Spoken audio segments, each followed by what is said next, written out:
Tony Robbins, le mec n'est pas qu'un coach, c'est devenu une figure d'autorité mondiale et aujourd'hui on va aller voir comment est-ce qu'il a fait. Pourquoi des dirigeants, des athlètes, des chefs d'entreprise et même des chefs d'État l'écoutent et se payent-ils ses services. Ce n'est pas à cause de ses techniques, c'est à cause des archétypes qu'il incarne et de l'archétype qu'il est devenu dans notre inconscient collectif. Alors, disclaimer, dans cette vidéo, je ne vais pas parler de la personne de Tony Robbins, mais uniquement de son rôle public et symbolique, de ce que son message active dans l'inconscient collectif. Il ne s'agit pas d'admiration ou de critique, mais simplement d'une analyse archétypale du personnage. Comprendre comment certaines figures deviennent des références mondiales et comment toi aussi tu peux utiliser leur levier à ton propre avantage pour devenir toi-même une autorité dans ton marché. La première chose qu'on perçoit chez Tony Robbins, c'est la présence.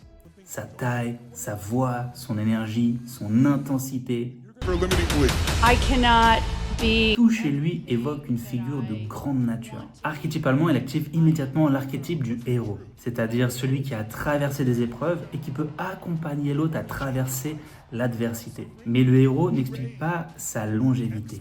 Comment ça se fait qu'il l'a depuis le début et qu'il est indétrônable. Ce qui fait que Tony Robbins est devenu une référence mondiale, c'est l'archétype du souverain, qu'on appelle aussi l'archétype du meneur, du leader. Le souverain, c'est celui-là qui structure, qui ordonne, qui gouverne aussi. C'est celui qui parle de stratégie, de vision à long terme, de décision, mais aussi de responsabilité. Et Tony Robbins, c'est ça. Il ne parle pas que de motivation, il parle avant tout de maîtrise de soi et de responsabilité individuelle. Et il y a un troisième archétype chez lui qui lui donne sa couleur et qui explique pourquoi c'est devenu une référence sur le marché du coaching et de l'accompagnement, c'est l'archétype du magicien.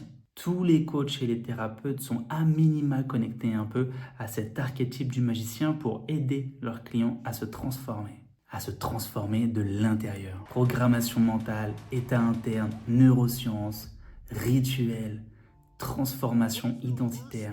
Tout son travail repose sur l'idée que changer son état intérieur, c'est changer sa réalité. Mais chez lui, la magie, c'est jamais perché. Et j'attire ton regard sur ça. Il y a beaucoup de personnes qui activent le magicien et qui partent dans des délires un peu extrêmes liés à l'ésotérisme ou aux possibilités de l'attention, du quantique, etc. Et en fait, ça inspire pas confiance comme ça pourrait le faire. Parce que c'est des mots qui font peur et une posture qui parfois peut déranger. Chez Tony Robbins, la magie et ce pouvoir intérieur, justement, est toujours mise au service du pouvoir d'action et du pouvoir d'agir. C'est un magicien incarné, un vrai Merlin l'Enchanteur. Quand on va à ces événements, on s'attend justement, comme Arthur quand il va voir Merlin l'Enchanteur, à traverser un seuil de soi-même à soi-même pour accoucher d'une nouvelle version de soi.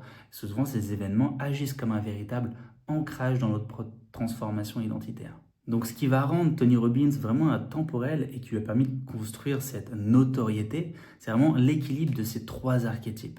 Le héros, parce qu'il nous inspire par son histoire, parce qu'il a traversé, par sa posture, par cette capacité à se dépasser. Le souverain, parce que mine de rien, c'est un énorme chef d'entreprise qui pèse des milliards et qui a su structurer ses entreprises et qui accompagne d'autres personnes à structurer les leurs. C'est le roi dans l'univers du coaching pour certains.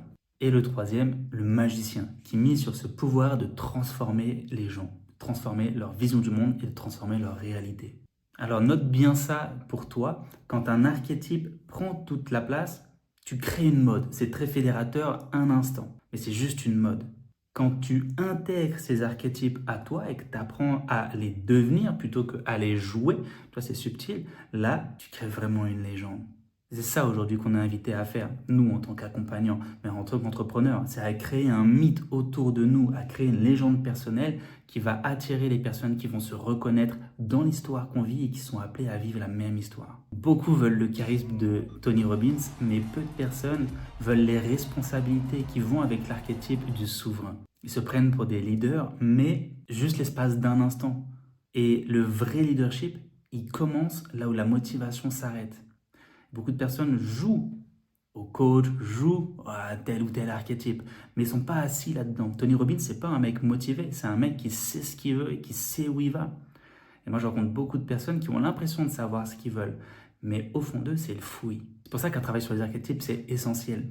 Je t'invite vraiment à découvrir ce que c'est que les archétypes, à aller regarder les autres vidéos sur ma chaîne pour comprendre comment ils t'influencent, comment ils influencent même ce que tu penses être ton libre arbitre. Tu es le produit de tes archétypes. Et quand tu identifies ceux qui sont vraiment activé chez toi, alors tu comprends quel type de leader tu es appelé à devenir. Tony Robbins ne fascine pas parce qu'il est exceptionnel, il fascine parce qu'il incarne une version intégrée de ce que beaucoup cherchent à devenir.